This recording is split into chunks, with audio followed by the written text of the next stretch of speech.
Bueno, Dios bendiga a cada uno de ustedes en esta noche. Les saludo en el nombre del Señor Jesucristo. Pueden tomar su asiento un minutito solamente antes de abrir la palabra del Señor. Bueno, primeramente quiero decirles que considero realmente un privilegio el poder estar aquí en Puerto Rico. Esta es la primera vez que el Señor me ha permitido a mi esposa y a mí estar en esta gran nación.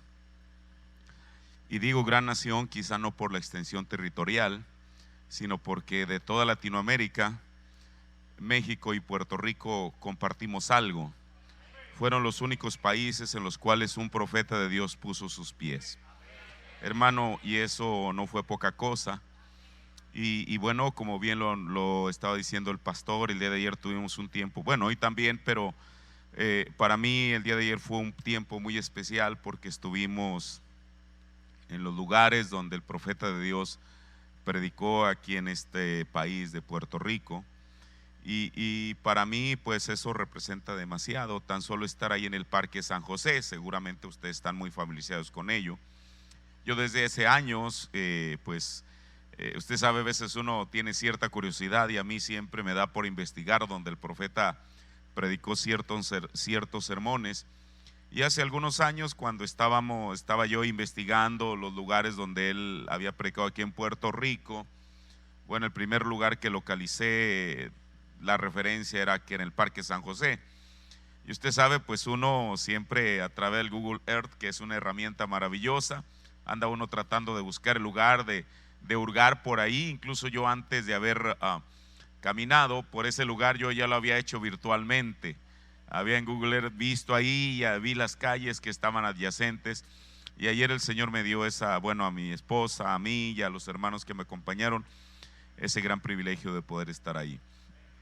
Quiero decirles que, aparte de contar yo como un privilegio el poder estar aquí en esta nación en esta noche, agradezco la invitación que nos hizo nuestro pastor, el hermano José Osvaldo. A él lo conocí, fue en agosto del año antepasado. Nos conocimos, en República Dominicana, y de ahí viajamos juntos con el hermano Francisco a Haití, a la República de Haití, como una convención que iban a tener. Y en aquel entonces el hermano Osvaldo me hizo la invitación para venir a Puerto Rico.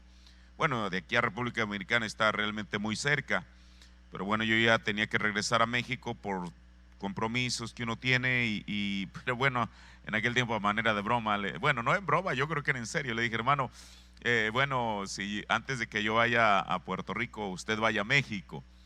Y bueno, el año pasado tuvimos el privilegio de que nos acompañara en la reunión de Pascua, y este año también. Y entonces ya con dos idas a México, yo ya pues dije, bueno, yo tengo que cumplirle mi palabra al hermano. Entonces, en los meses pasados que él estuvo ahí en México, ya acordamos la visita, la fecha, y el Señor nos permitió estar aquí en esta semana. Reciban saludos de los miembros del Tabernáculo Luz al Atardecer. Ahí en la ciudad donde nos congregamos, se llama Cuautitlán Izcalli, está en la periferia de la Ciudad de México. Y ellos, el domingo les anuncié que iba a estar aquí con ustedes, y cada uno de ellos envían saludos.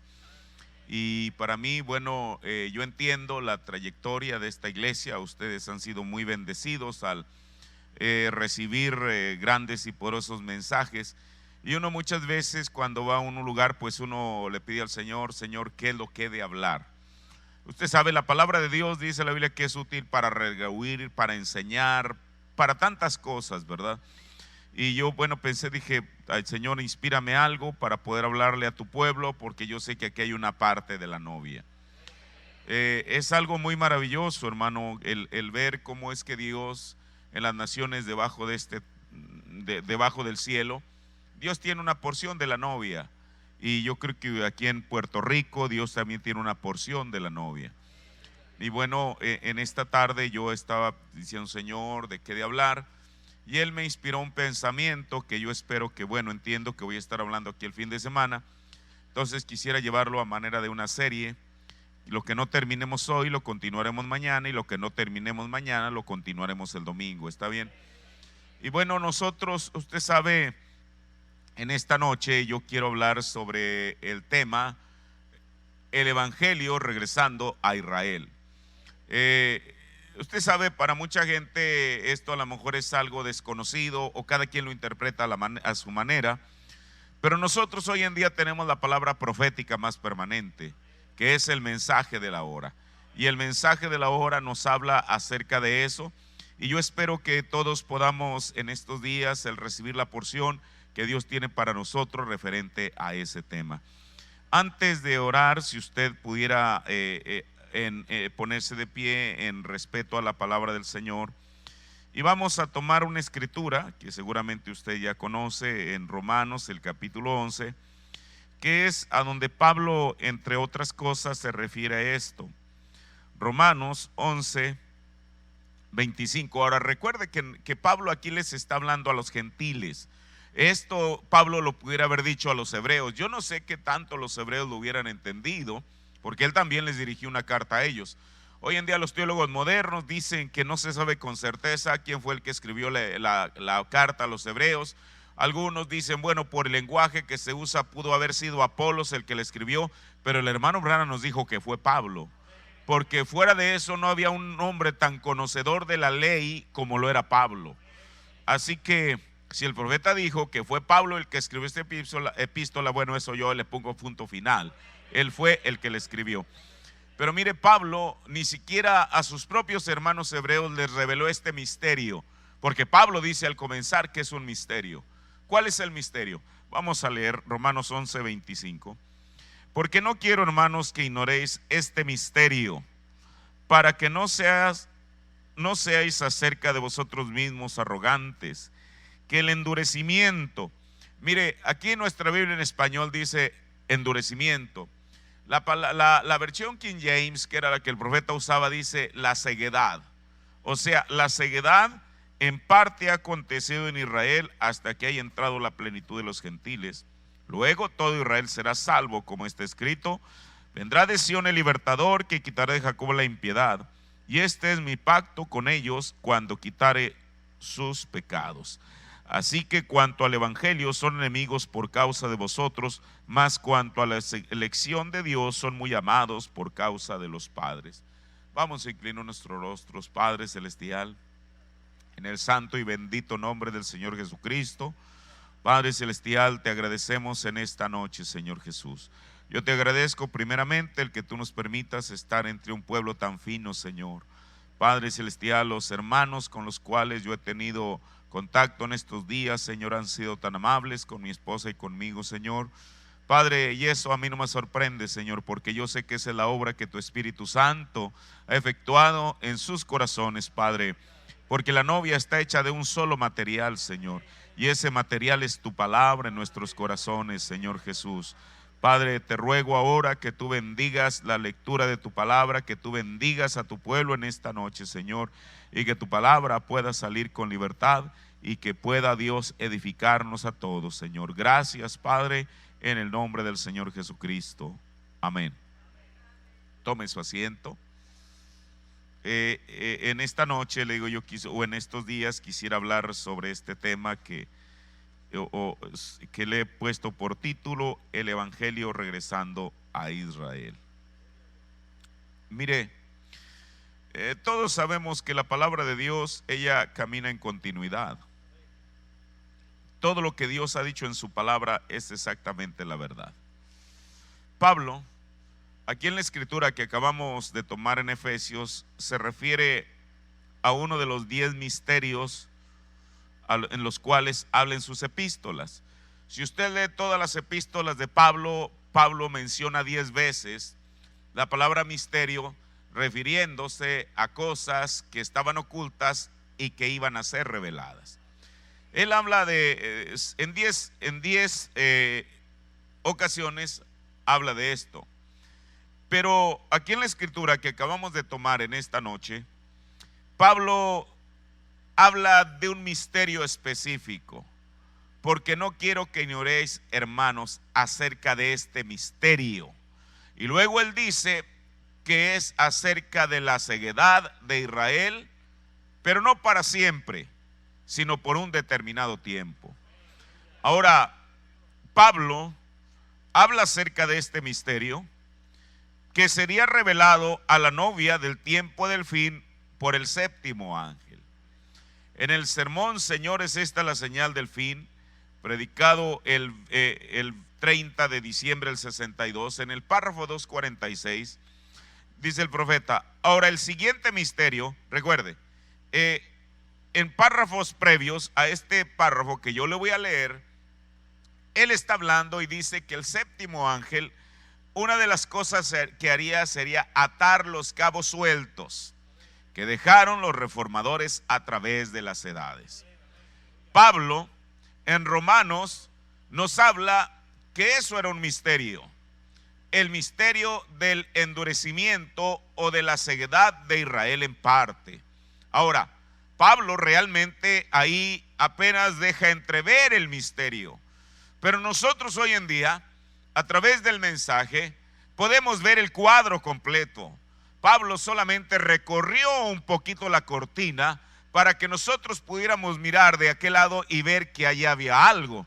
Pero vino el séptimo ángel y él recorrió completamente la cortina, de tal manera que nosotros pudiésemos tener una vista exacta y clara de a lo que esto se refiere. Ahora, por eso dice el profeta de Dios: ahora el segundo misterio es el misterio de la ceguera de Israel durante esta edad. Dice Romanos 11:25, era el contexto. Ahora, yo quiero que note que es la escritura que tomamos, el primer versículo al principio. Entonces, el segundo misterio que el séptimo ángel habría de revelar era este misterio de la ceguera, o como dice en español, del endurecimiento de Israel en parte. Si era un misterio que tenía que ser revelado a quién, a la novia de Cristo. Ahora yo quiero que note, hermano, uno pudiera decir, bueno, ¿por qué a nosotros como gentiles se nos tiene que revelar un misterio concerniente a Israel? Recuerda, el profeta dijo que uno no puede separar a los gentiles de los judíos, ni a los judíos de los gentiles. Es más, el profeta de Dios dijo, mire, cuando en los evangelios, Mateo, siendo un judío, él habla de la genealogía de Jesús, él lo lleva hacia atrás, o comienza, mejor dicho, desde Abraham. Y él comienza diciendo, Jesús, hijo de Abraham. Ahora el profeta de Dios nos dice que Jesús vino en 4 títulos: hijo de Dios, hijo del hombre, hijo de David e hijo de Abraham. Mateo 1:1 ahí comienza refiriéndose a Jesús como de esa manera, o de esa manera, mejor dicho. Ahora, Mateo comienza de la genealogía desde Abraham hasta el tiempo de Jesús. Sin embargo, si uno ve estudia el evangelio de Lucas, Lucas también habla acerca de la genealogía del Mesías, pero Lucas lo trae en cuenta regresiva, no desde el tiempo de Abraham, sino que él lo lleva más atrás, hasta el tiempo de Adán. Porque termina él diciendo que fue de Adán, que fue hijo de Adán, que fue hijo de Dios. O sea, habrá Adán siendo hijo de Dios. Ahora, pero tomando la referencia que dice el profeta de Dios respecto a Abraham, él dice que Abraham era un gentil, y eso es verdad. Ahora, ¿por qué? Uno dice, bueno, pero ¿cómo si los judíos reclaman a Abraham como su padre? Usted se acuerda cuando tuvieron aquella discusión con Jesús, ellos le decían, somos descendencia de Abraham, y Jesús nunca les negó eso en cuanto a la carne. Pero yo quiero que note, ellos no se fueron más atrás, no dijeron somos descendencia de Adán, o somos descendencia de Noé, o somos descendencia de Jafet, sino ellos, a lo más lejos que ellos pudieron mirar fue Abraham. Pero yo quiero que note, el pueblo judío realmente encuentra ahí su identidad en Abraham. Pero mire, cómo es un árbol que tenía diferentes ramas, pero solamente una rama era la correcta. Porque usted sabe, Isaac no fue la única simiente de Abraham, eso lo sabemos. Es más, antes que naciera Isaac, ya había nacido Ismael. E Ismael, de acuerdo a la carne, era simiente de Abraham. Es verdad, era descendencia. Pero después de que Sara fallece, Abraham toma a Sétura y con Sétura engendró más hijos. Eso es lo que nos dice la Biblia. Pero mire, el Señor, para que nosotros no nos equivocáramos de saber cuál era la simiente, cuando Pablo se refiere a Isaac, dice que era su hijo unigénito. Uno dice, bueno, no es verdad eso, porque ¿qué es la palabra unigénito? Es el único engendrado.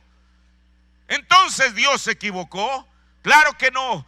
Él lo que nos quería llevar, aunque Abraham tenía otras simientes, otras descendencias, pero delante de Dios solamente había uno, el cual él reconocía. Por eso la Biblia así se refiere a Isaac, como el unigénito. Eso fue lo que el Señor, hermano, eso fue lo que el Señor le dijo a Abraham. ¿Qué le dijo a Abraham? Toma a tu hijo, tu unigénito. Así dice en Génesis. Sin embargo, cuando Abraham o el Señor le dice a Abraham que lleve a Isaac, Isaac ya tenía 15 años. Eso es lo que dijo el profeta. Pero entonces, ¿cuántos años tenía ya Ismael? Si Ismael era mayor que Isaac. Y sin embargo el Señor, mira, esto es maravilloso. Quiere decir que aunque los demás eran hijos de Abraham también, y eso es innegable, porque eso es lo que dice la Biblia, el Señor solamente le reconocía uno. Por eso le dijo, toma a tu hijo, tu unigénito. Así dice en Génesis 22. Toma a tu hijo, tu unigénito, tu único. O sea, oh hermano, perdón, yo no quiero decir eso. Haga de cuenta como si el Señor dijera, yo no reconozco a los demás, Abraham. Para mí solamente hay uno. Para mí solamente tú tienes un solo hijo. Y ese hijo se llama Isaac. Claro que los demás, el Señor sabía de la existencia de Agar. Y mire, Dios fue tan misericordioso, hermano, que aún Él permitió que sobreviviera Ismael, el padre de los árabes, por algún propósito. Recuerde usted cuando Agar y el muchacho fueron llevados allá al desierto, fueron echados. El Señor pudiera haber permitido, hubiera dicho, bueno, que se mueran de sed, al fin que ellos no están en mi programa, pero Dios fue tan bueno. Usted sabe cómo es que aquel ángel se le apareció y le mostró aquel estanque del viviente que me ve. Esto es maravilloso, hermano. Pero entonces, para el Señor solamente existía uno, el unigénito de Abraham, el único engendrado por Abraham. Para Dios, hermano. Y ese era Isaac. Ahora, los judíos, ellos siempre se remiten a Abraham. ¿Usted se acuerda cómo es que cuando el joven rico, sabemos que era judío, estaba en el infierno?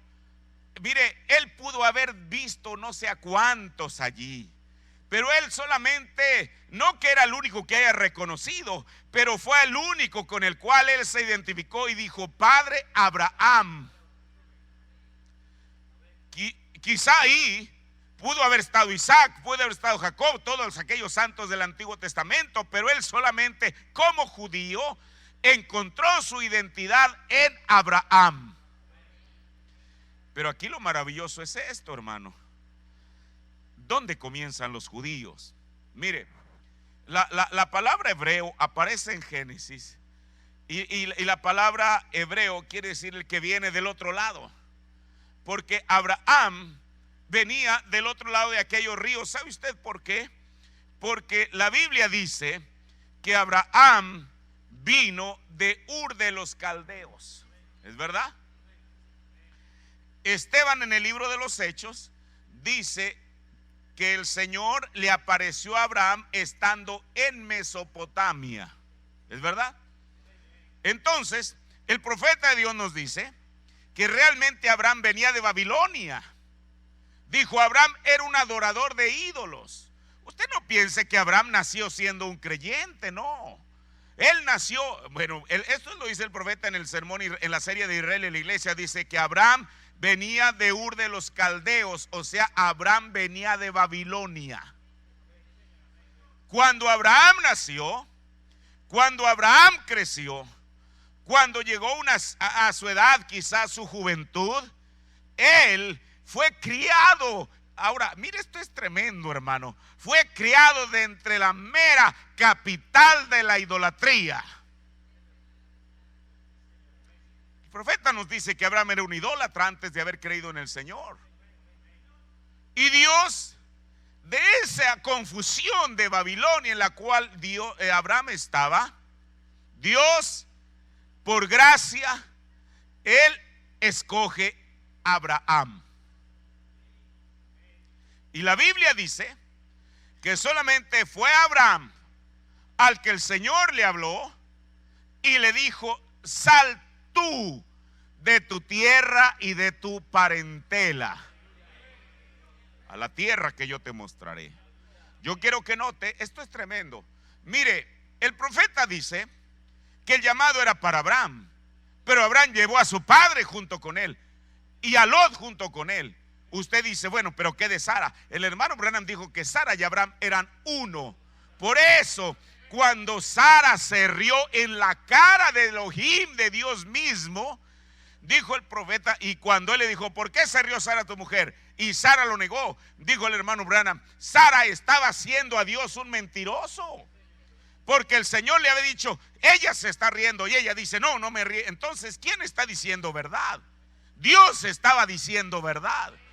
Pero dijo el profeta: ¿por qué Dios no destruyó a Sara por llamarle mentiroso? Dijo: porque él no podía destruir a Sara sin dañar a Abraham.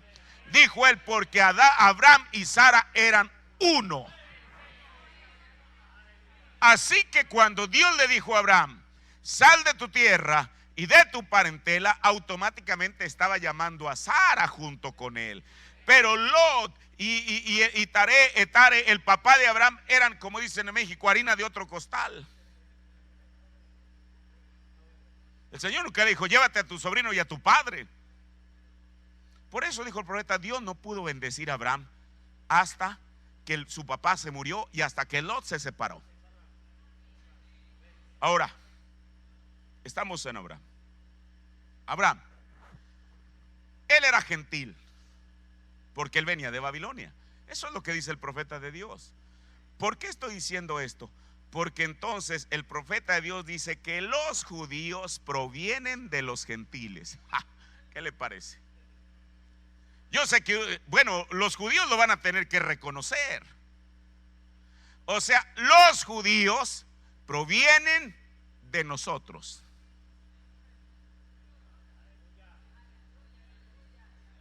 Bueno, decirle esto a un judío es probable que uno está mintiendo, pero es la verdad. Si uno los lleva en la genealogía, los va a llevar a Abraham. Y Abraham era un gentil, eso es lo que dijo el profeta de Dios, que vivía en Babilonia. Entonces ellos, ahí es donde tienen su origen. O sea, los judíos tienen su origen en un gentil. ¿Por qué digo esto? Porque uno no podrá separar a los judíos de los gentiles, ni a los gentiles de los judíos. En la Biblia aparecemos ambos. La Biblia, aunque es un libro judío, pero aparecemos también nosotros como gentiles, incluso en tipos y en sombras. Ahora, entonces el profeta nos dice que el segundo misterio, que el séptimo ángel habría de revelar, es el misterio de la ceguera de Israel. Y él cita Romanos 11:25. Dice 11:25 era el contexto. Entonces vamos a tratar de avanzar un poquito con esto. Mire, el profeta de Dios, claro que él no los enumera diciendo 1, 2, 3, 4, no. Pero si uno lee el mensaje, el profeta habla de 4 errores fatales que cometió Israel. 4. 1. Pidieron una ley al pie del Sinaí. Dijo el profeta de Dios, gracia les había provisto un profeta llamado Moisés. Gracia los había sacado de Egipto. Gracia, todo había sido por gracia. Pero llega el momento en que el pueblo de Israel, dijo el profeta, Dios nunca les dio la ley, ellos pidieron la ley. Primer error. El profeta le llama error fatal. El segundo error fatal que ellos cometieron, bueno, quizá yo no lo enumere así en el orden cronológico. El segundo fue que pidieron un rey. ¿Es verdad? Hubo un tercer error, pero el cuarto error del pueblo de Israel, y aquí es donde yo quiero comenzar para ver al final lo que es este evangelio regresando a Israel. Mire, esto que voy a decir, yo puedo tomar esto para limpiarme el sudor. Mire, yo soy una persona, y creo que cualquier pastor lo hace, que uno tiene que ser responsable con lo que dice. Estamos viviendo en el tiempo en el cual el Señor demanda que cada ministro sea fiel a lo que Dios ha dicho en la Santa Biblia y a lo que Dios ha dicho en su santo mensaje. Por eso yo no traigo otro mensaje distinto, hermano. El mensaje mío es un mensaje que ya fue traído por un profeta que Dios envió. ¿Qué es lo que hacemos nosotros? Tan solo tomar la Biblia y el mensaje y ensamblarlos, de tal manera que nosotros podamos tener la certeza de que este mensaje es escritural. El mensaje no nos vino a sacar de la Biblia, nos vino a regresar a la Biblia. Por eso nosotros no consideramos el mensaje como un libro extra, así como los mormones que traen su libro ahí extra, con personajes que son ajenos a la Biblia. ¿Usted dónde encuentra todo ese tipo de cosas que están allí en la Biblia? No están, eso es una invención.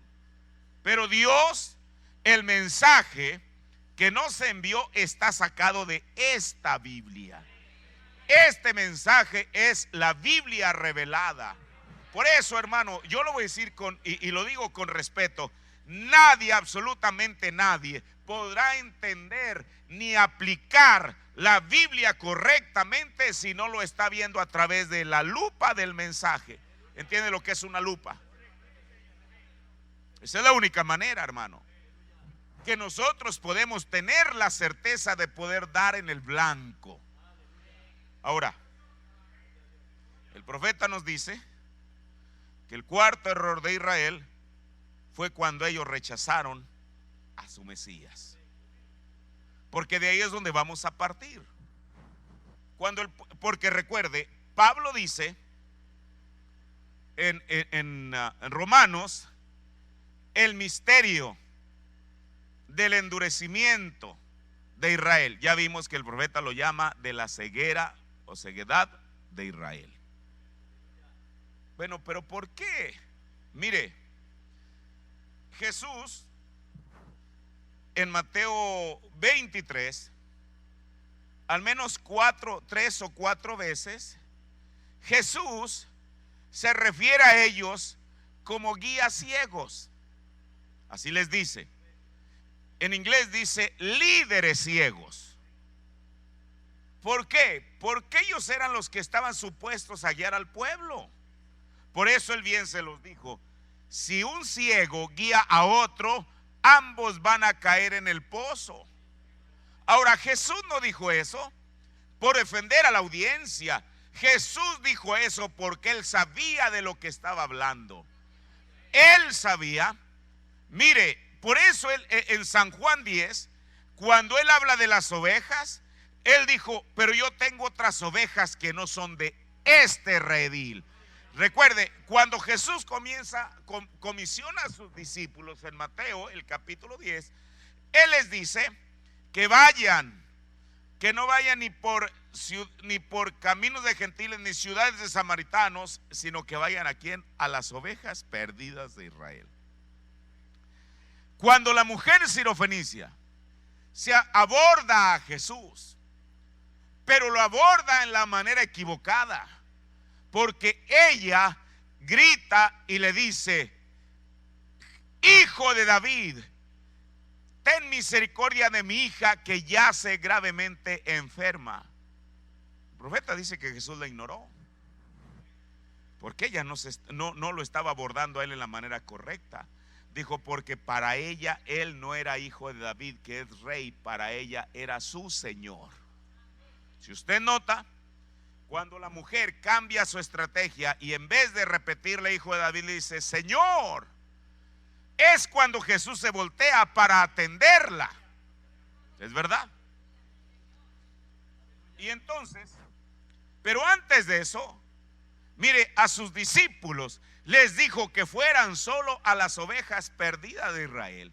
Y a esta mujer, hermano, lo que Jesús no quería que sus discípulos hicieran, él tampoco lo iba a hacer, salvo una excepción. Yo quiero que note, mire, esto es maravilloso, hermano. Nosotros sabemos que una de las fases del tercer jalón es la palabra hablada. En los evangelios hay 5 identificaciones de la palabra hablada, pero en los evangelios, no en el mensaje, aunque en el mensaje también los hay. Pero el profeta de Dios nos dice que, usted sabe, en una ocasión se acercó un centurión romano para interceder por su siervo. Y el hombre le dijo, Jesús dijo: yo iré y le sanaré. ¿Y sabe qué le dijo este hombre? No, Señor, yo no soy digno de que tú vengas debajo de mi techado, solamente habla la palabra. Jesús habló la palabra y aquel siervo sanó. En otra ocasión, el hijo déjeme ver, por aquí yo lo tengo. Esto debe estar aquí en Mateo el capítulo. No lo voy a leer, solamente lo voy a dar como una referencia. El hijo del oficial del rey debe de estar en San Juan, quizá es San Juan 5 o San Juan 4. No dice la Biblia que era su siervo, dice que era su hijo. Él dijo: Señor, mi hijo yace gravemente enfermo. Y entonces la Biblia dice que Jesús y le dijo: ve, tu hijo vive. Y como una referencia importante, la Biblia dice, yo no sé cuánto tiempo tardó esta persona de donde estaba Jesús a donde él vivía, porque cuando él llegó, le preguntaron que a partir de qué hora, él más bien él preguntó que a partir de qué hora el muchacho había comenzado a mejorarse, así dice la Biblia. Y él dijo: a las 7. Que las 7 no eran ni las 7 de la mañana ni las 7 de la noche, porque el calendario judío comienza a las 6 de la mañana. Entonces 6 más 7 son 13, o sea, a la 1 de la tarde, hermano, hasta eso podemos saber a qué hora fue que Jesús le dijo eso. Porque la Biblia dice que a las 7, o sea, a la 1 de la tarde del horario gentil, mire, tan solamente ahí hay tanto para hablar. A la 1 de la tarde del horario gentil fue que este muchacho comenzó a mejorar. Segundo. Tercero, la mujer griega sirofenicia. Todos sabemos esa historia, pero ¿sabía usted que el profeta dijo? Mire, yo se los enumeré en ese orden, pero realmente quizá el orden haya sido a la inversa, porque el profeta dijo que la primera vez que Jesús usó el ministerio de la palabra hablada fue con una mujer, y él se refiere a la mujer griega sirofenicia. Eso es lo que dijo el hermano Branham. Ahora, regreso a mi tema. ¿Por qué es que esto sucedió de esta manera? Mire, Jesús primeramente les ordenó a sus discípulos que fueran a las ovejas perdidas de Israel. Mateo 10. Cuando llega con la mujer sirofenicia, él mismo le dice: yo no soy enviado sino a ¿quién? A las ovejas perdidas de Israel. O sea, el propósito original de Jesús era venir a los judíos. Por eso San Juan dice: a los suyos vino y los suyos no le recibieron. Así comienza el Evangelio de San Juan. Y en San Juan 10, cuando Jesús está hablando de las ovejas, Él dice: pero también tengo otras ovejas que no son de este redil. O sea, Jesús sabía que aunque Él originalmente había venido a los judíos, en su mente estábamos nosotros. Nosotros somos esas otras ovejas a las cuales Jesús se refirió. Ahora, ellos, Jesús les dijo que estaban ciegos. Y yo quiero que note esto, porque mire, estas cosas nosotros sabemos porque el profeta nos las enseñó. Él dijo que los judíos fueron cegados.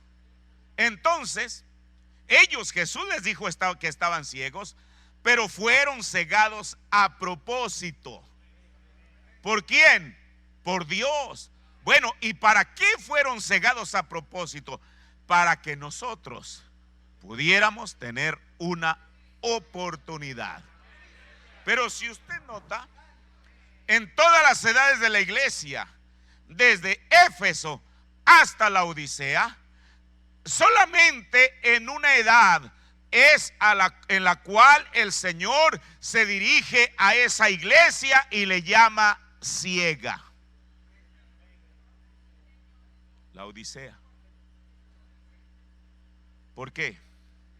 Porque así como dijo el profeta, los judíos tenían que ser cegados para que nosotros como gentiles pudiéramos entrar. Es a lo que se refiere Pablo, a la ceguedad de Israel en parte. También en algún punto, en algún tramo de la historia del cristianismo o del plan de Dios para los gentiles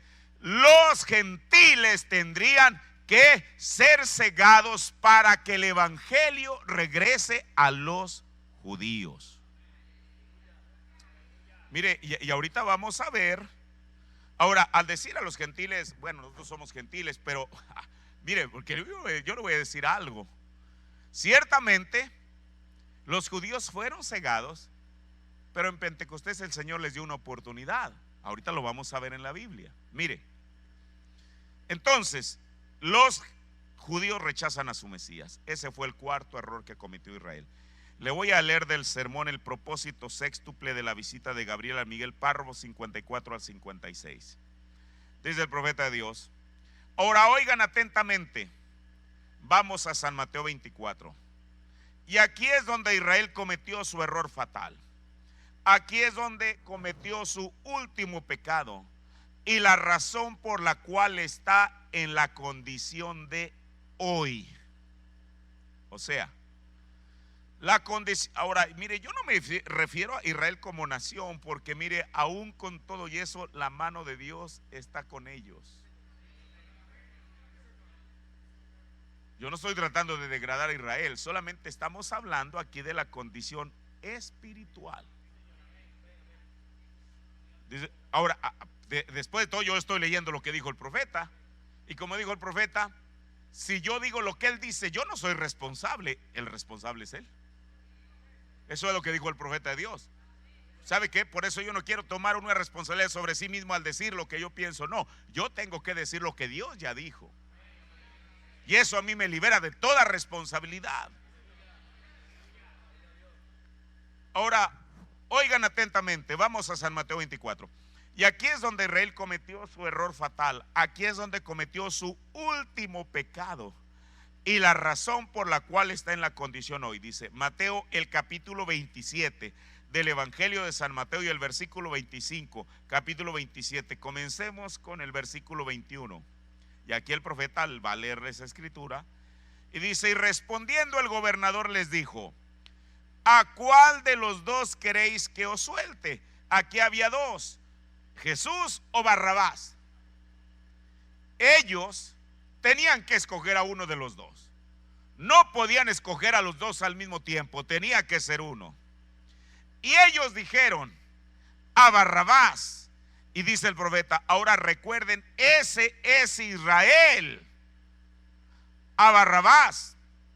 Pilato les dijo, ¿qué haré de Jesús llamado el Cristo? Y luego el profeta nos dice, óiganlos. O sea, nosotros en esta noche vamos a escuchar qué fue lo que decidió Israel. Todos dijeron, sea crucificado. Recuerden, ese es su Mesías, el cual Daniel dijo que vendría. Recuerden lo de esta mañana en la lección aquí. Él sería cortado, mas no por sí, no por algo que él hizo. Sea crucificado. Y el gobernador les dijo, pues, ¿qué mal ha hecho? Pero ellos gritaban aún más diciendo, sea crucificado. Y viendo Pilato que nada adelantaba, sino que se hacía más alboroto, dice el profeta, entonces tomó agua y se lavó las manos delante del pueblo diciendo, inocente soy yo de la sangre de este justo, allá vosotros. Y mire lo que dice el profeta de Dios, oigan, aquí está el error de ellos, aquí está su pecado. Y luego el profeta sigue leyendo la escritura. Y respondiendo, el pueblo dijo, escuche, su sangre sea sobre nosotros y sobre nuestros hijos. Hermano, el hecho de que la sangre fuera sobre ellos, eso era demasiado. Pero no solamente estaban pidiendo la sangre sobre ellos, sino sobre sus hijos. Mire, por eso Dios es justo. En el día de Pentecostés, después de que la gente recibió el Espíritu Santo, la Biblia dice que ellos, Pedro, a la audiencia a la cual él se refirió, fueron a los judíos. Mire, y el profeta nos dice algo muy maravilloso. Por eso le digo, nosotros solamente podemos ver la Biblia a través de los ojos de un profeta. El hermano Branham dice que cuando aquella gente o aquellos que estaban en el aposento alto salieron actuando como si estuvieran ebrios, y en Hechos 2:15 Pedro les dice, hey caballeros, ellos no están borrachos como ustedes piensan que están. El profeta de Dios dice que ahí Pedro estaba defendiendo a su iglesia. Eso lo dice en preguntas y respuestas. O sea, Pedro está defendiendo a su iglesia, al grupo al cual él pertenecía, al decir, estos no están borrachos como ustedes piensan que están. Pero luego más adelante, en el versículo 22, donde les dice, varones israelitas, ¿a quién les está él dirigiendo su sermón? A los judíos. ¿Por qué les dice varones israelitas? Oíd estas palabras, Jesús Nazareno, varón aprobado de Dios entre vosotros en maravillas y prodigios y señales que Dios hizo por él en medio de vosotros, como también vosotros sabéis, y etcétera, etcétera. Aquí el profeta dice que en el versículo 22 es Pedro defendiendo a Cristo. Mire, el hermano Branham dice, se lo repito, en el verso 15 es Pedro defendiendo a la iglesia, pero a partir del verso 22 es Pedro defendiendo a Cristo. Ahora, ellos, si usted lee lo que resta del capítulo 2 de los Hechos, hasta Hechos 2:37, todo el sermón de Pedro va dirigido a los judíos. Primero, mostrándoles que Jesús era el Mesías. Segundo, reprochándoles el que ellos habían crucificado a Jesús. Por eso en el verso 36 de Hechos 2, él dice, sepa pues ciertísimamente. ¿Qué quiere decir ciertísimamente? Con toda certeza, que a este Jesús, que ¿quién? que ustedes crucificaron.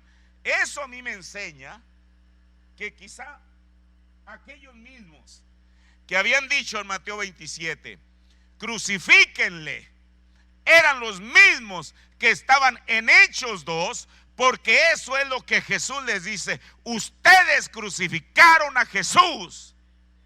Y no es que ellos, hermano, hubieran tomado el clavo y el martillo y sostenido la cruz. De eso se encargaron los romanos. Pero ellos eran, al pedir que Jesús fuera crucificado, ellos eran responsables de la muerte de Jesús. Por eso Pedro fue claro y les dijo: ustedes, a este Jesús que ustedes crucificaron, Dios lo ha hecho Señor y Cristo. Ahora, escuche, Jesús ya les había dicho que estaban ciegos, y en su ceguedad ellos demandaron que Jesús fuera crucificado. Pero mire, Dios es rico en misericordia. En Pentecostés, Pedro les habla directamente a sus corazones, y aquellos predestinados para vida eterna, dijeron a Pedro, después de que ellos escucharon esto, fueron compungidos de corazón y dijeron a Pedro y a los otros apóstoles: varones hermanos, ¿qué haremos? O sea, todavía hay esperanza para nosotros después de que hemos reconocido que nosotros fuimos los que crucificamos a Jesús. ¿Hay esperanza? Claro que sí. Y Pedro les dice: arrepiéntanse y bautícense cada uno de vosotros en el nombre de Jesucristo para perdón de sus pecados, incluyendo el pecado de haber crucificado a Jesús. ¿O cómo lo podemos entender? Pero como Pedro sabía que no solamente habían dicho: la sangre de Jesús sea sobre nosotros, si ellos hubieran dicho que era solo sobre ellos, con eso hubiera bastado. Pero Pedro sabía que habían pedido la sangre también sobre sus hijos. Dice Pedro en el verso 39, porque la promesa es para vosotros y para quién más, y para vuestros hijos, porque ellos habían pedido la sangre de Cristo no solo sobre ellos, sino sobre sus hijos. Ahora, y todos aquellos, voy a decirlo de esta manera, hermano, todos aquellos que se acogieron a esa amnistía, no es una amnistía, es cuando un reo, a lo mejor condenado a muerte o a prisión, es dejado libre. ¿Y sabe por qué es dejado libre? Porque no porque terminó su proceso, sino porque el juez, o incluso en Estados Unidos el gobernador del estado o el presidente de la república, lo libera, lo indulta. Nosotros también éramos reos de muerte, dice la Biblia, y vino alguien que nos indultó. Aquí, por eso, mire, en Hechos 2, mire, por eso la gente con falta de revelación, cuando no quieren aceptar el bautismo de Hechos 2:38, ellos le comienzan a buscar todas las fallas que tenía Pedro. No, que él negó al Señor, no, que Pedro tenía un carácter terrible. ¿Y eso qué? En Pentecostés no fue Pedro el que habló. Bueno, habló a través de los labios humanos, pero el que estaba hablando era Dios mismo. Porque Pedro era ya no aquel Pedro que negó a Jesús, ahora era un Pedro lleno del Espíritu Santo. Hermano, por eso, mire, Jesús sabía, y Jesús nunca se equivoca. ¿Usted cree que Jesús no conocía lo que iba a suceder con Pedro, que él lo iba a negar? Y sin embargo, ¿por qué le dijo: Pedro, a ti te voy a dar las llaves del reino? Y no solamente eso, lo que tú ates aquí, yo lo ato allá. Lo que tú desates aquí, yo lo desato allá. Quiere decir, lo que tú digas aquí, yo lo respaldo allá.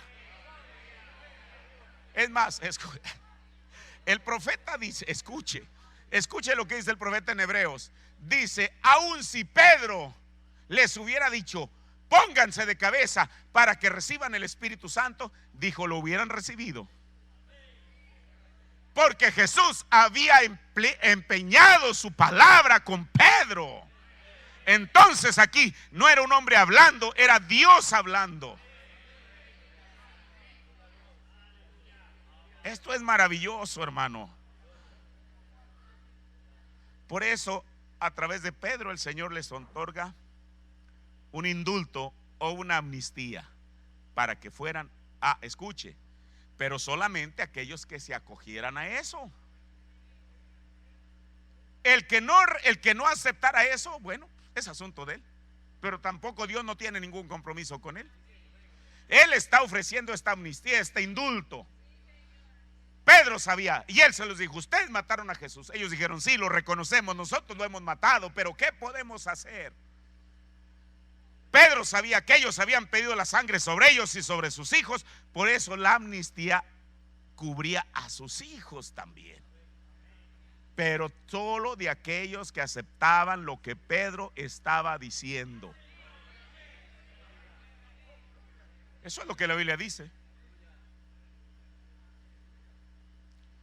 Mire, y los que no aceptaron aquello,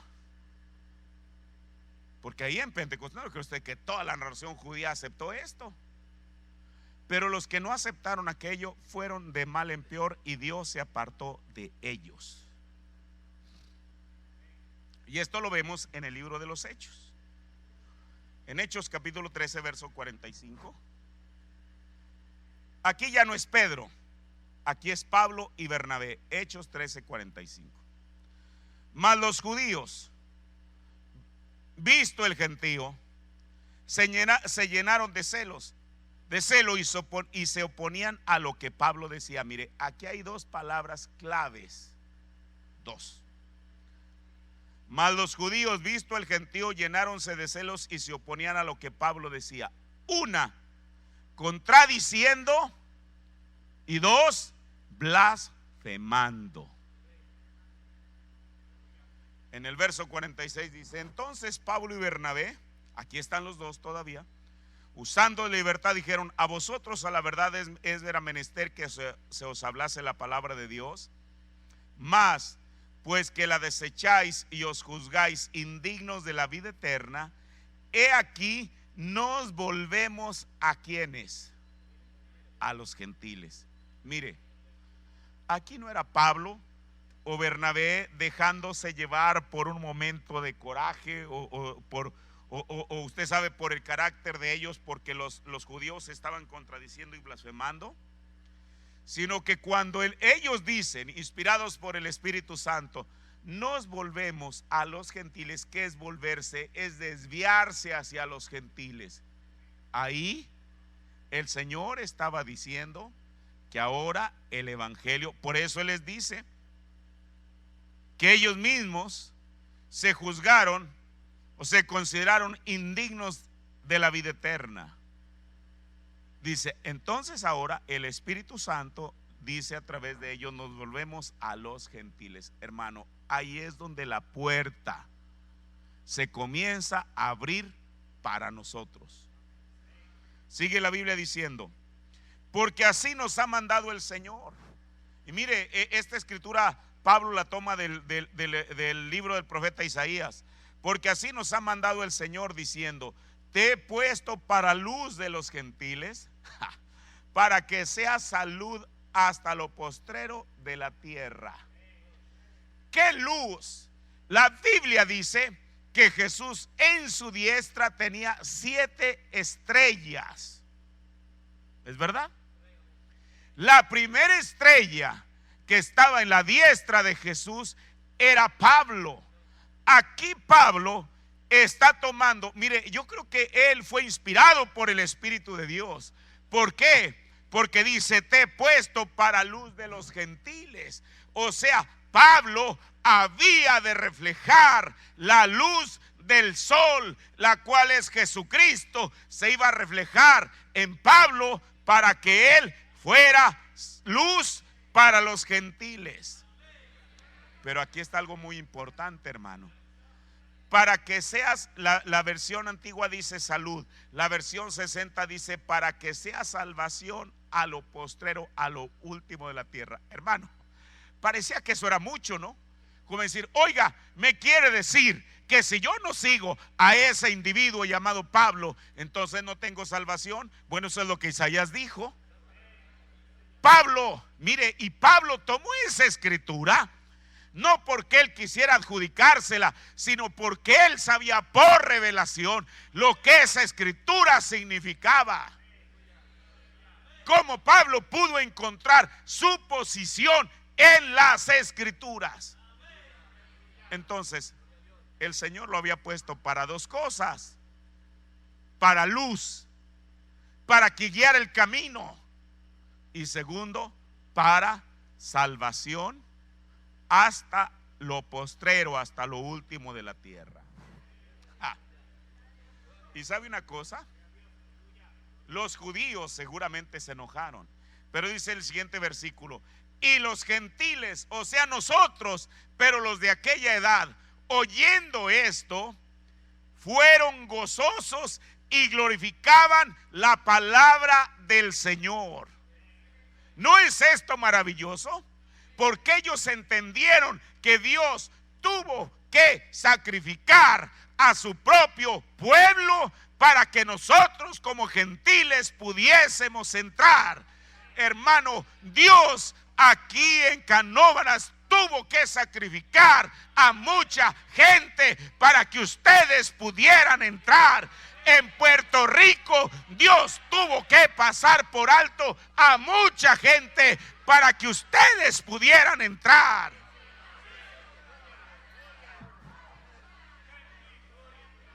Hermano, por eso yo creo que eso debe ser motivo de gozo.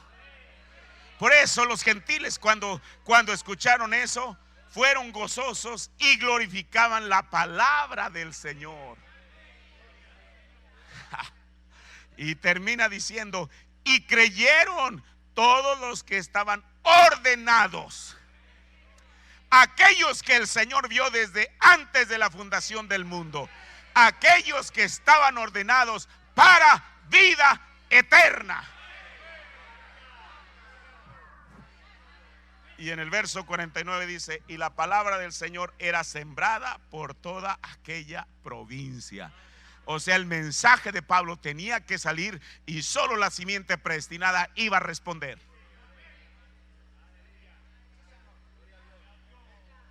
Pero no fue todo, ahí no fue todo.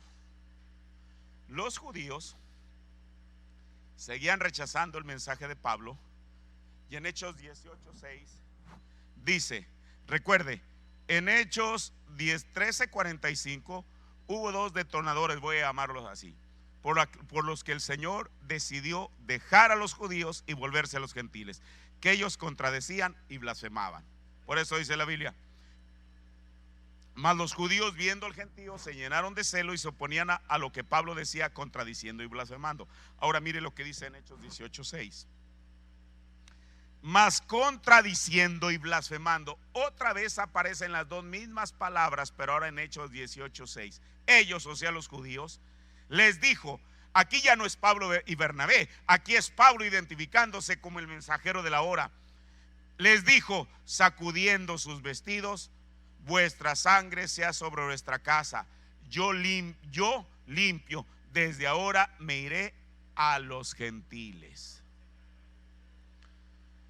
Entonces, como les decía, hubo dos acciones que los judíos de los judíos que decidieron su destino final: contradecir y blasfemar. ¿Qué es blasfemar? El hermano Branham dice en preguntas y respuestas: ¿qué es blasfemar? Significa hablar en contra, ridicularizar, burlarse, blasfemar. Ahora, hermano, pero esto no significa, lo que ellos hicieron allá no significaba que Dios hubiera estado predispuesto o, digamos, enojado perpetuamente contra Israel. Jeremías pregunta eso y el Señor le responde en Jeremías 3:5. Mire qué maravilloso es la Biblia. El Señor le pregunta: ¿guardará su enojo para siempre el Señor? ¿Eternamente lo guardará? He aquí has hablado y hecho cuantas maldades pudiste. Verso 12. Mire, Jeremías le pregunta en Jeremías 3:5, ¿el Señor guardará su enojo para siempre? ¿Lo va a guardar eternamente? Y para una pregunta siempre tiene que haber una respuesta. Y mire cuál es la respuesta del Señor en el verso 12. Mire lo que el Señor le dice: ve y clama estas palabras hacia el Aquilón, hacia el norte, y devuélvete, oh rebelde Israel, dice Jehová. No haré caer mi ira sobre vosotros, porque misericordioso soy yo, dice Jehová. No guardaré para siempre el enojo. En Miqueas 7:18 dice: ¿qué Dios como tú, que perdonas la maldad y olvidas el pecado del resto de su heredad, no retuvo para siempre su enojo, porque es amador de misericordia? Pablo, él sabía eso, desde luego, siendo un judío. Por esa razón, el mismo Pablo, que dijo que se volvía de los judíos a los gentiles, en Romanos 11, Pablo sale en defensa de su propio pueblo, los judíos. Mire, comienza diciendo en Romanos 11:1: digo pues, ¿ha desechado Dios a su pueblo? Y luego Pablo contesta: en ninguna manera. Dijo: porque también yo soy israelita. Y él tiene un motivo para hacerlo, porque si él dice, Pablo siendo judío, cuando él se pregunta, ¿ha desechado el Señor a su pueblo? Pablo, siendo un judío, tenía que defender lo suyo y dijo: en ninguna manera. ¿Por qué? Porque yo también soy judío, de la simiente de Abraham, de la tribu de Israel. ¿No ha desechado Dios a su pueblo, al cual antes conoció? ¿O no sabéis qué dice la Escritura? Como hablando con Dios contra Israel, dice: Señor, Pablo tomando lo que pasó en el tiempo de Elías, a tus profetas han muerto y tus altares han derruido, y yo he quedado solo y procuran matarme. Mas ¿qué dice la divina respuesta? He aquí, he dejado para mí 7,000 hombres que no han doblado la rodilla delante de Baal. O sea, Pablo estaba diciendo, tomando aquel tipo del tiempo de Elías, que Dios tenía un remanente. Pero mire, Pablo les está hablando esto a los romanos. Los judíos no podían entender el significado de esta palabra que Pablo se va a referir. Así que también en este tiempo han quedado reliquias por la elección de gracia. ¿Qué podían entender los judíos? ¿Qué podían entender de la gracia? Ellos todo lo que conocían era la ley. La ley no tenía poder salvador en ella. El profeta dice: la ley solamente es un policía que lo pone uno en la cárcel, pero la gracia lo saca. Y mire lo que él dice: y si por gracia, luego no por obras. Aquí repite la palabra gracia. Y si por gracia, luego no por obras, de otra manera la gracia ya no es gracia. Y si por obras, ya no es gracia, de tal manera que la obra ya no es obra. ¿Qué pues? Lo que buscaba Israel, aquello no ha alcanzado, mas la elección lo ha alcanzado, y los demás fueron endurecidos. O sea, ciertamente había un grupo que habrían de ser endurecidos o cegados, pero la gracia en algún tiempo, en algún tramo del camino, los iba a alcanzar.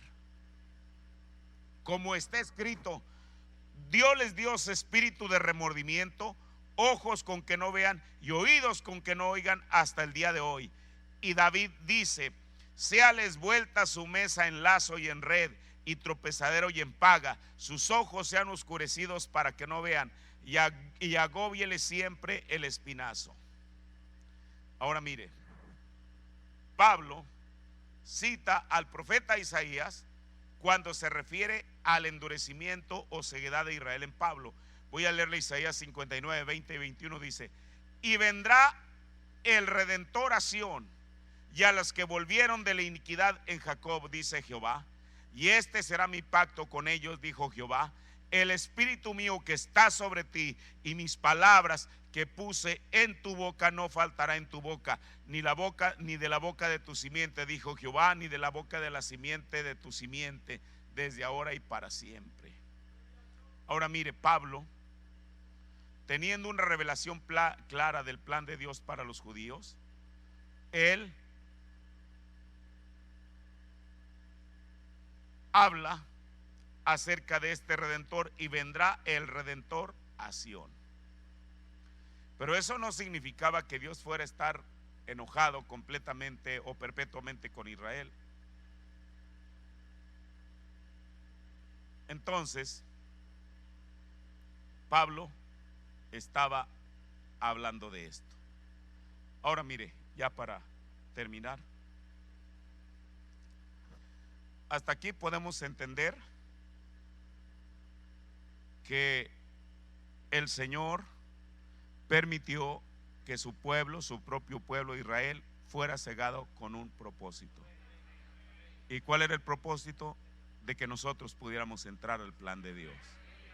Mire, de hecho el profeta dice en la revelación de Jesucristo, que creo que fue hasta la edad de Tiatira, si no, quizá la estoy citando mal, pero si no voy a buscar esa cita y se la voy a leer, que fue quizá hasta la edad de Tiatira cuando entró plenamente la edad gentil. Le voy a decir por qué. Porque él dice que desde el día de Pentecostés vinieron judíos y gentiles mezclados. Pablo incluso era un judío, como él mismo hace una defensa aquí. Pero aquello se vino purificando poco a poco, menos judíos, más gentiles, hasta que llega un momento en que Dios, porque mire, el profeta, incluso cuando nos habla de las edades de la iglesia, usted sabe, las edades de la iglesia no terminan así. Me refiero el tiempo entre una edad y otra, así como cortando este vidrio así. El profeta habla de un traslape. ¿Qué es un traslape? Que es poco a poco se va diluyendo lo anterior y poco a poco va entrando lo que sigue. Mire, cuando uno logra entender eso, voy a decir esto, hermano. Ustedes saben que el profeta habló acerca del año 1977. Y eso, bueno, fue muchas veces malentendido. Y yo realmente, bueno, yo quiero decir algo, mientras yo no entiendo algo en el mensaje, yo lo dejo quieto. El Señor en su tiempo me lo va a revelar, si es que está en su plan que yo lo conozca. Yo a veces me preguntaba, Señor, realmente, ¿qué quiso decir tu siervo? Ahora, yo nunca voy a desacreditar las palabras del profeta por el hecho de que yo no las entienda, porque Dios siempre va a tener la razón. Pero sabe una cosa, cuando uno tiene una actitud correcta hacia la palabra de Dios, Dios es responsable por revelarle a uno su palabra. Eso es lo mejor, hermano. Si hay algo que uno no entiende en el mensaje, vamos a dejarlo quieto. El Señor en su tiempo se encargará de revelárnoslo. Una vez escuché, bueno, el hermano Branham en 1960, después de que él estuvo en Puerto Rico, él fue a Jamaica. 60 o fue al revés, de 1960 él estuvo aquí en Puerto Rico. Ok, estoy poniendo al revés bueno, en Jamaica. Yo quiero enfocarme cuando él estuvo en Jamaica. Hay un hombre de negocios. Él falleció hace unos 3 años, 2 quizá. Él escribió 2 libros que les tituló ¿Quién es William Branham? Él era un hombre de negocios. El profeta lo menciona unas 3 o 4 veces en sus sermones. Y este hombre, bueno, al final se desilusionó de los hombres de negocios. Pero bueno, el tema no es ese, sino que él dice que en 1960, sí fue, cuando el profeta de Dios estuvo en Jamaica, dice que él lo abordó, mire, 1960, y le dijo: hermano Branham, yo he escuchado que usted en sus sermones habla acerca de 1977. ¿Qué quiso usted decir con esto? Ahora, lo que yo lo voy a decir, no es, el profeta no lo dice en la cinta. Yo estoy tomando el testimonio de este hermano. Entonces le dijo: hermano, ay, mire, ahorita se me va el nombre, aquí lo tengo en la punta de la lengua, pero me voy a acordar. Le dijo: hermano, dijo, así dice él, que le dijo, cuando yo vi pasar la línea del tiempo, timeline le llaman, la línea del tiempo, lo más lejos que alcancé a mirar fue 1977, porque después de ahí todo era oscuridad.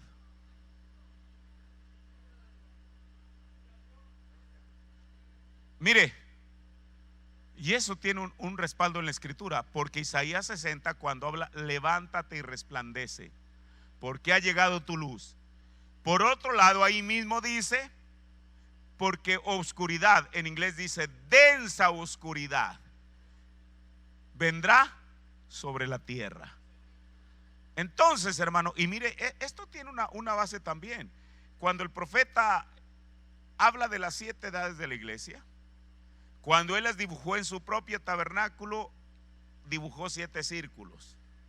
A cada uno de esos círculos le puso cierta cantidad de oscuridad y cierta cantidad de luz. En la Odisea apenas le puso una pequeña pestañita ahí de luz. Cuando la luz sobrenatural, la columna de fuego, baja al tabernáculo Branham y en la parte de atrás dibuja los círculos de las 7 edades de la iglesia. Ahora mire, uno a veces uno tiene la idea de cómo haber sido. Yo recuerdo que muchos años atrás yo decía, qué tremendo, la columna de fuego bajó y dibujó el candelero ahí con 7 círculos uno al lado del otro. Bueno, es lo que yo pensaba. En el 2002, que fue la primera vez que fui a Jeffersonville, el hermano que nos mostró el tabernáculo era un hermano menonita, y yo le pregunté acerca de eso. Le dije, oiga, aquí en aquella parte del tabernáculo fue donde apareció eso. Dijo, sí, dijo. Le dije, dígame cómo. Dijo, mire, lo que pasó es que la luz bajaba y dibujaba un círculo con luz y oscuridad. Luego ese círculo desaparecía y la columna de fuego volvía a dibujar el siguiente círculo, así hasta que fueron los 7 círculos. Eso es lo que la columna de fuego hizo. Pero si usted nota, en enero del 64 el Papa Pablo VI visita Israel. Todos sabemos eso, aún la historia lo habla de ello. Y aparecieron un eclipse lunar donde aparecieron solamente 6 lunas. ¿Es verdad? La séptima ya no apareció. Yo me preguntaba, bueno, ¿por qué? Si el profeta, si eso estaba hablando de las edades de la iglesia, ¿por qué la séptima no aparece? Porque el profeta dijo que antes que algo suceda sobre la tierra, Dios lo muestra en el cielo. O sea, desde 1963, del 30 de diciembre, el Señor estaba mostrando que llegaría un momento en el cual la edad de la Odisea, escuche, la edad de la Odisea estaría completamente en obscuridad. Y usted dice, bueno, en eso, ¿dónde estamos nosotros? Nosotros espiritualmente ya no estamos viviendo en la Odisea. Estamos viviendo en la edad de la palabra, porque el hermano Branham dijo que la edad de la Odisea es la edad pentecostal. Por eso el mensaje al ángel, por eso mira, el profeta de Dios le tocó realmente ser el mensajero de la Odisea, pero realmente el Señor lo identificó, el mensajero de la edad de la palabra, pero el Señor lo identificó como el ángel a la edad de la Odisea. ¿Por qué? Porque él era el que traía el colirio, hermano, para que la Odisea dejara de estar ciega. Él era el que por eso le dijo, vístete para que no se te descubra la vergüenza de tu desnudez. Él era el que traía la vestidura para vestir a la edad. Pero la edad lo rechazó. ¿Por qué? Porque la cáscara tenía que abrirse para que el grano de trigo quedara solo. ¿Se acuerda usted que el profeta dice que en una ocasión un hermano ni siquiera pentecostal de la iglesia metodista, o sea, una edad más atrás todavía, le dijo, hermano Branham, dijo, hay una cosa que tengo en contra suya, dijo, que usted solamente anda con los pentecostales, dijo, ¿por qué no viene a nuestra iglesia? El profeta dijo, si ellos me abrieran las puertas yo iría. ¿Cómo se le iban a abrir si era una edad que todavía estaba más abajo, hermano? Él vino con los pentecostales porque él era el mensajero a esa edad. Eso es lo que dice la Biblia. Y escribe al ángel desde la edad de la Odisea. Pero la cáscara pentecostal se abrió porque ellos no podían soportar al grano de trigo. Y ahí fue donde surgimos nosotros. Por nosotros ya no estamos identificados con la edad pentecostal. Nosotros vivimos en la edad de la palabra. Por eso nosotros tampoco ya no estamos viviendo en las tinieblas en las cuales está la Odisea. Dios lo profetizó y ahí está el cumplimiento. Esto es maravilloso, hermano. Así que mire, bueno, pero entonces Dios prometió en su palabra que él que no iba a estar para siempre enojado con Israel. Y ya con esto termino poniendo el fundamento para lo de después. Comenzamos diciendo que Israel tuvo que ser no solo endurecido, sino cegado, porque Jesús les dijo que ellos eran ciegos. Tuvo que ser cegado para darnos una oportunidad a nosotros como gentiles. Los gentiles, por eso, hermano, el Señor no fue ni de Éfeso, ni de Esmirna, ni en Tiatira, ni siquiera en la edad de Sardis, ni siquiera en la edad de Wesley. Fue hasta la edad de la Odisea, cuando Él dice que la Odisea está ciega. ¿Para qué tuvo que cegarlos? El profeta lo dijo: para que el evangelio tenga que regresar a los judíos. Y tiene que regresar. Y bueno, lo vamos a ver después, porque Dios tiene un plan para esto, hermano. Y esto nosotros lo sabemos porque ha venido el mensaje de la hora a revelarnos este misterio, que es el misterio del cual Pablo habló en Romanos 11:25, pero que él no lo pudo abrir completamente. Él solamente dijo que era un misterio, pero a nosotros se nos ha revelado ese misterio, porque de acuerdo a lo que dijo el profeta en ese sermón: señores, esta es la señal del tiempo del fin. El séptimo ángel lo habría de revelar. ¿A quién? A nosotros. Por eso, aunque eso no nos corresponde directamente a nosotros, el Señor en su gracia quiso revelarlo. Así que yo espero que esto en esta noche haya sido de edificación para nosotros, hermano. Y continuamos con esto. Póngase de pie. Vamos a orar a nuestro Dios. Padre, yo te agradezco en esta noche, Señor, por la oportunidad que tú me has dado de poder hablarle a tu pueblo. Yo sé que es un pueblo instruido en tu palabra, Señor. Así que, Padre, hablamos el mismo lenguaje, Señor Jesús, porque estamos hablando el lenguaje de tu palabra y el lenguaje del séptimo ángel, Señor Jesús, del profeta que tú enviaste, Padre. Te ruego, Dios, que estas palabras que hayan sido dichas, que puedan caer en nuestros corazones y fructificar en el Señor. Bendice al candelero que tú has puesto en este lugar, al pastor, Señor. Bendice al pueblo, Padre. Y Dios, que tu palabra, Señor, sea de beneficio y edificación para nuestras vidas, en el nombre del Señor Jesucristo. Amén.